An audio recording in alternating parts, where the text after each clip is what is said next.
Thank you, darling. Yeah, some say revenge is a dish best served cold. So whatever happened to that Bob guy you were after? Personally, I'd like to hear some of your other adventures.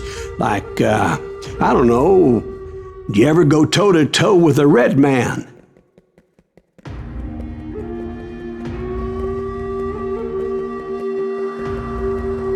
Yes, I did, Ben. I remember once I was after this renegade Apache, Grey Wolf. Strangely enough, revenge was also his primary motivation.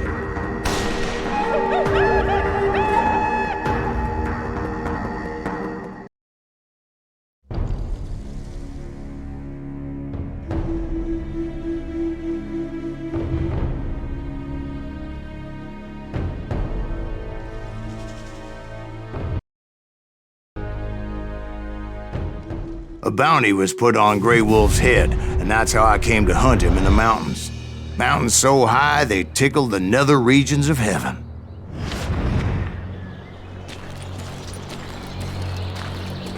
Grey Wolf was a Chiricahua Apache medicine man who had led a war party in revenge for a massacre against his people. The U.S. Army had attacked his tribe during his daughter's sacred sunrise ceremony, and the slaughter was unspeakable. I understood his anger, as there's nothing more traumatic than seeing those you love die in a cruel and painful death. Right from the beginning, I couldn't shake the feeling that Grey Wolf was watching my every move. He led a band of young Apache warriors who wanted retribution and were more than willing to die for him.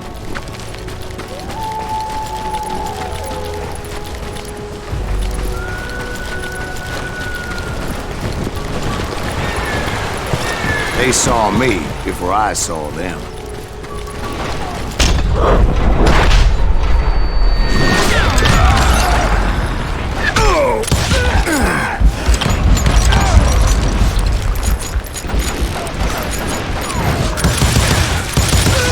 And it crossed my mind that maybe this wasn't such a good idea. But now that the shooting had started, there was no backing down.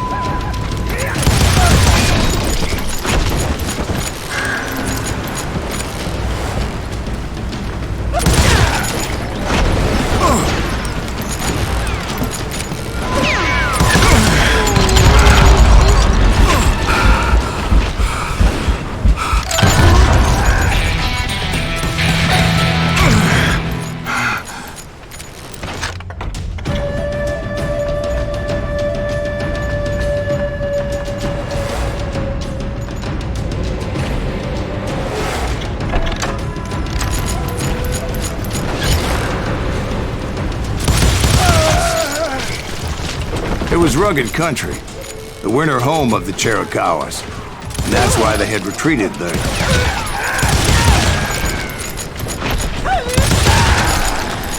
I admit to having some regrets about going after them the way I did. But then again, I got a lot of those.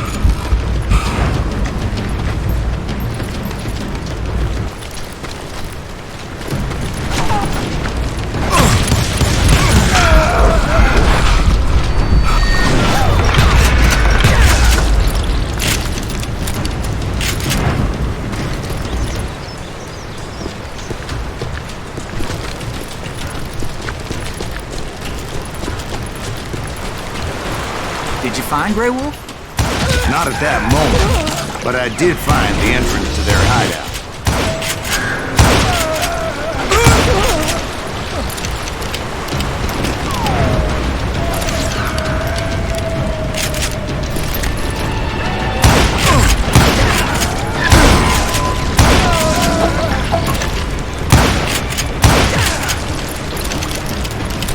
A deep crevice that led to a deeper cave.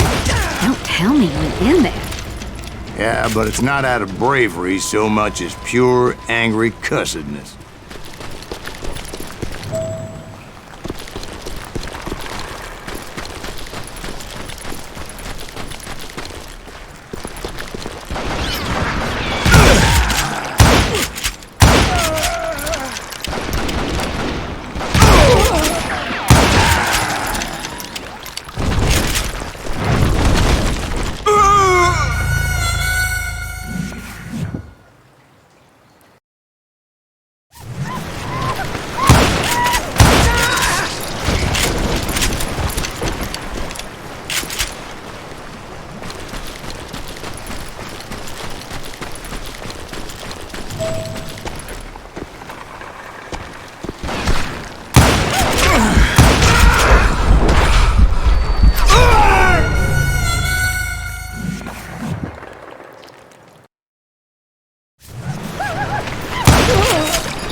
then, I had a stubborn streak a mile wide, and I wasn't about to back down. So it was like pitch black in there?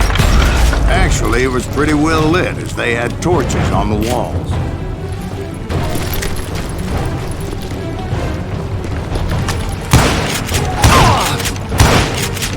How big was his cave? Big as hell, Ben. Chiricahua had hid out there during the Indian Wars.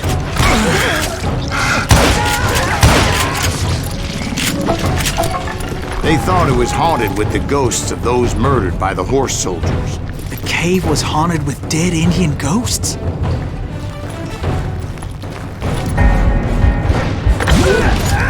To be honest, I was more concerned with the live ones than the dead ones.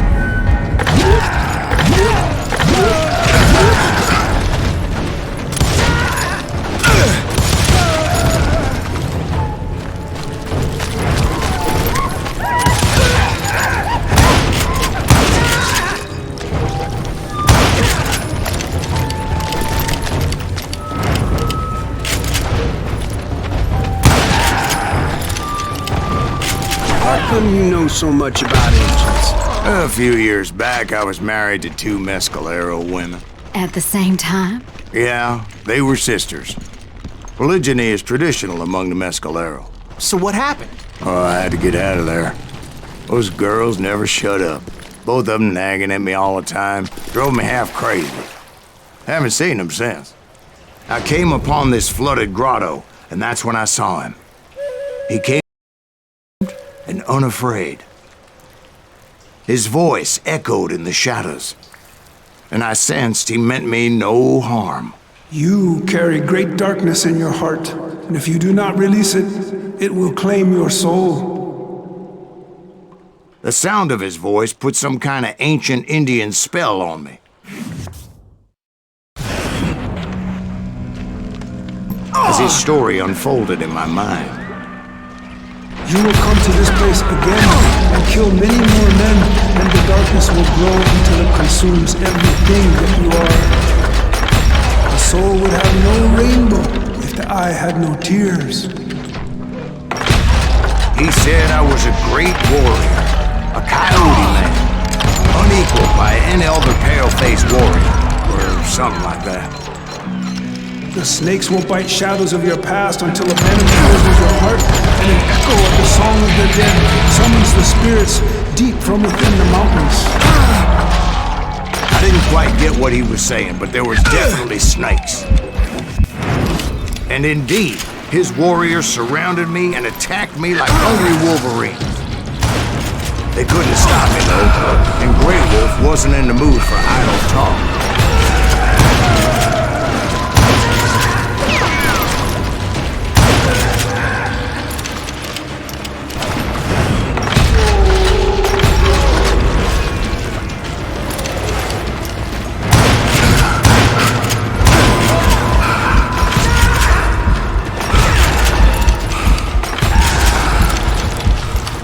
I swear I couldn't see any way out of this trap. But suddenly, one just appeared. Kind of like a miracle.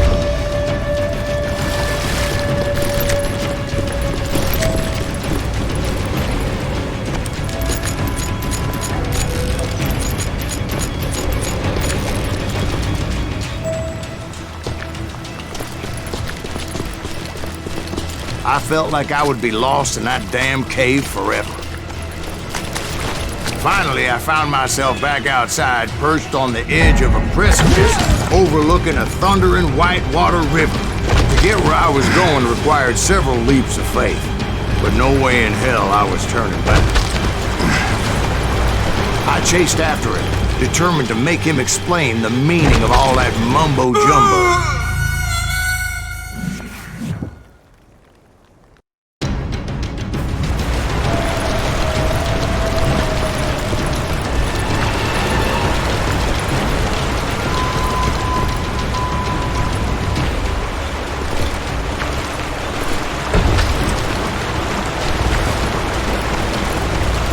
There were dozens of Apache warriors aiming at me from on high. Dozens? Well, maybe not dozens, but there was a lot of them. At least 3 or 4. Well, more than that, a little later.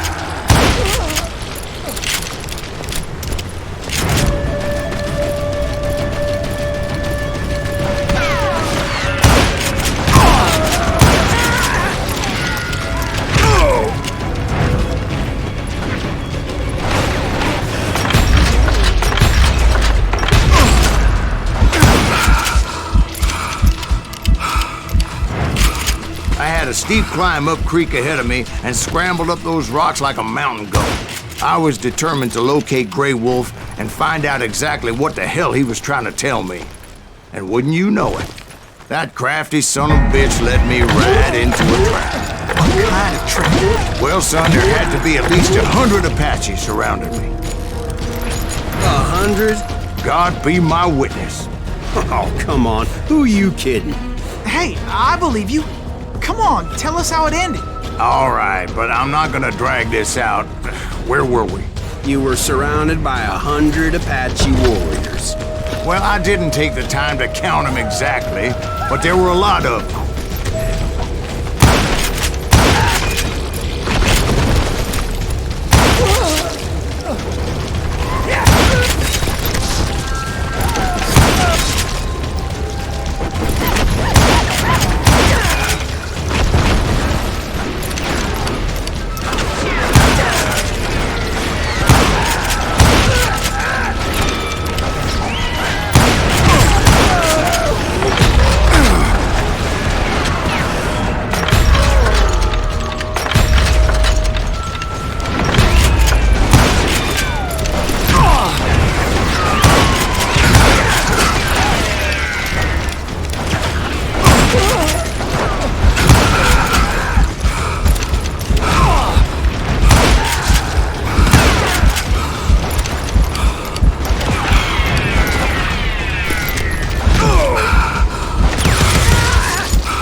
And in the end, a path appeared before me that I had not seen before.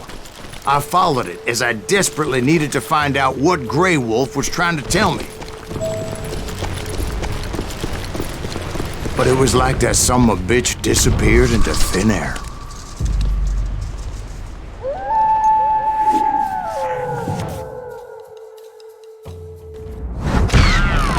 Never did find him.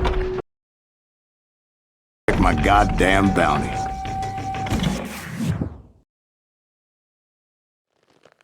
Thank you, darling. And how the truth can sometimes seem might malleable, depending upon your point of view. Like how those dime novels make you out to be something you're not? Jack, don't be starting trouble. No, he's right. They do tend to exaggerate.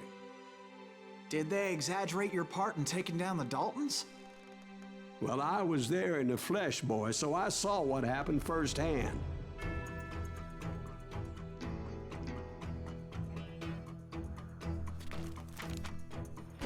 Those Daltons were lawmen once, before they all went bad, robbing banks and trains clear across the territory.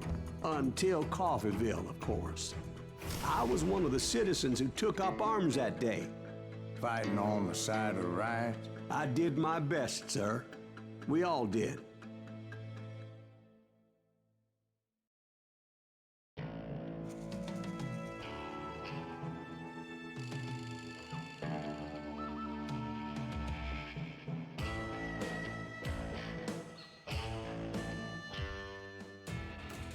It was early morning.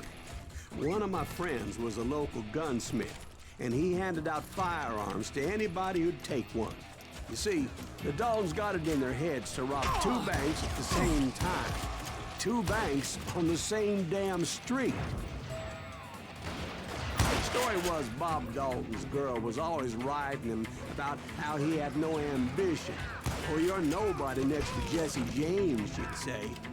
Finally, the bastard took his brothers to Coffeeville just to shut her up. Well, the locals recognized the Daltons right off. Before they could get away, half the town took up arms to defend their property.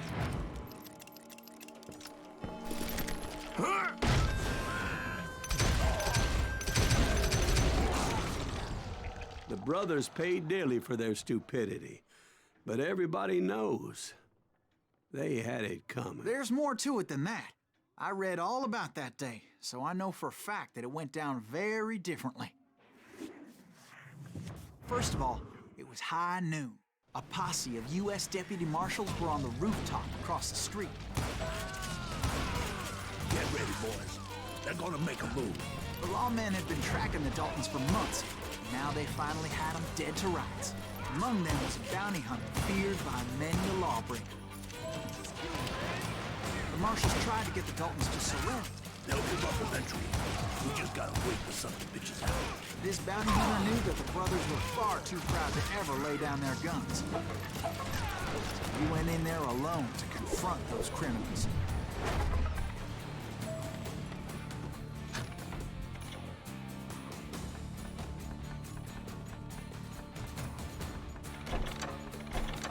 One of the marshals shouted, "Where are you going? Are you crazy?" Hey, where do you think you're going, dumbass? That rifle's mine. He saw a way to get around to the back of the bank. Then he figured out how to hit the Daltons from a direction they weren't expecting.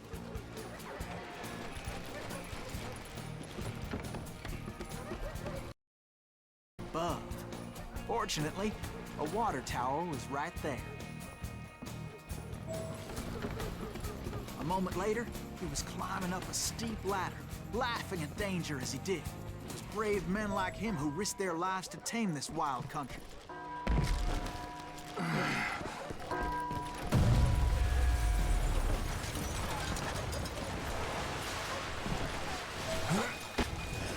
We've got company. Heroic men like him who did what other men couldn't or wouldn't to make this country free. Jim Bowie, Davy Crockett, who died defending the Alamo.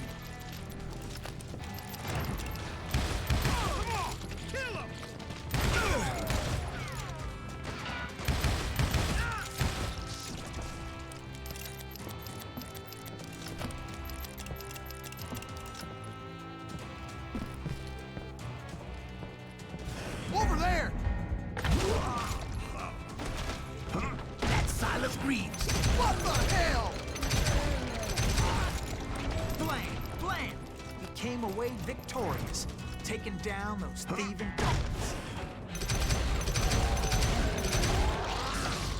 His name was Silas Greaves, and when the dust finally settled, he was the last man standing. Sorry, kid, but that just wasn't the way it happened.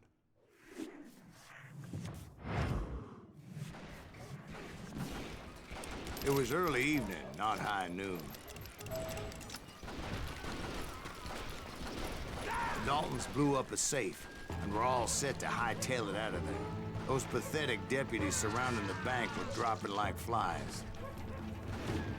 That's it for you.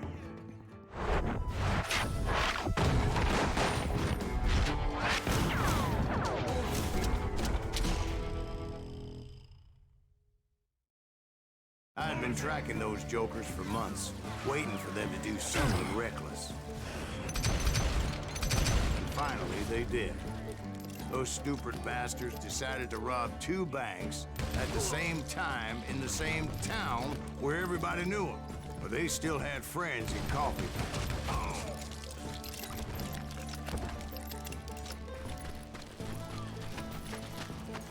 Hey, we got us a deal. Put some holes in them. And those friends came after me like a pack of wild dogs, tooth and nail. They were coming at me from all directions. I caught sight of the Daltons running with the money and didn't want to lose it. The problem was, they knew the town better than I did. And to top it off, I found myself in the middle of another shootout entirely. Did the Daltons pull up in somebody's house? No, it was the Smiths, I believe. They were cousins of the Daltons. And they were shooting at the Browns, who were shooting at the Daltons. Which wasn't any surprise, because those 2 families have been feuding forever. Since the Joneses are related to the Browns, they shot at the Smiths, pissing off the Heimhoffers, whose daughter recently married a Smith. Well, Bullets were flying every which way as all the old feuds in Kansas caught fire all at once. There was a hell of a lot of pissed off people in Coffeyville that day. But that's just the way life is sometimes. Shit happens.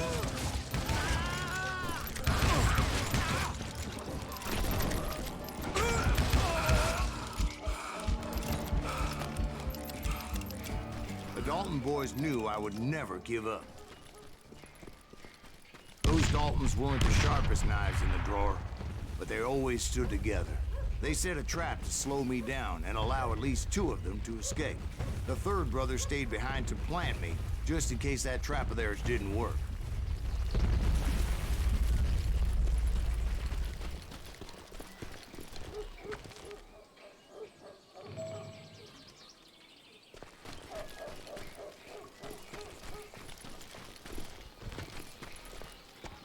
It was Emmett, the youngest, and he decided to stand his ground and face me down.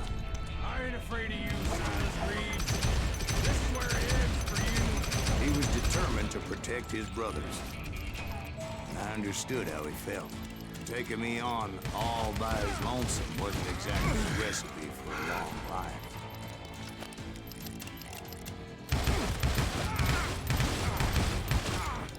I'm gonna plant you where you stand. Come here!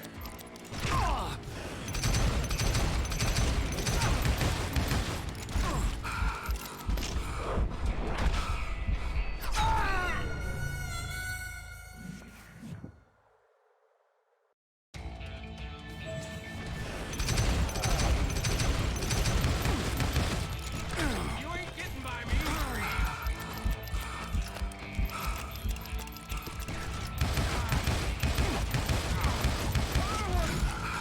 I'll blow your damn head clean off!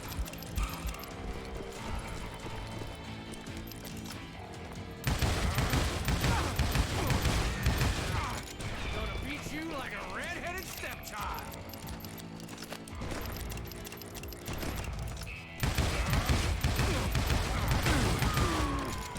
It's all killing. But Emmett Dalton survived the robbery in Coffeyville. He's the only Dalton who did. They say he was shot 23 times. Well, Dwight, who do you think put all those damn holes in him?